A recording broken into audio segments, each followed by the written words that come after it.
Good afternoon বন্ধুরা, কেমন আছো? আশা করি সবাই ভালোই আছে। তো বছরের প্রথমে যদি একটু বিরিয়ানি না খায় তো সেটাও কিন্তু মনটা মানে না। তো অবশ্যই বিরিয়ানি খেতে বসে গেছি।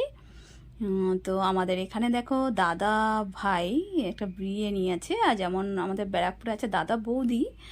তো মানে ওটা তো ফেমাস। আর আমাদের এখানে আছে দাদা ভাই।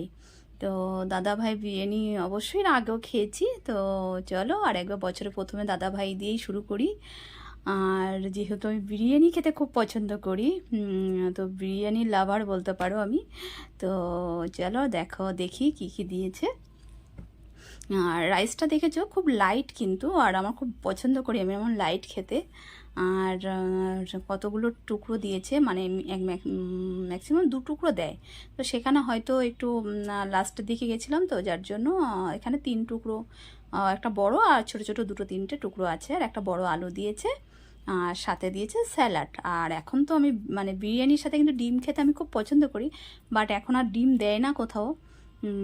তো চলো, আর ডিম খাওয়া ভুলে যেতে হবে বিরিয়ানির সাথে। আর সাথে স্যালাড, লঙ্কা। তো অবশ্যই বাই, ভালো থেকো তোমরা, আমি খেয়ে নিই।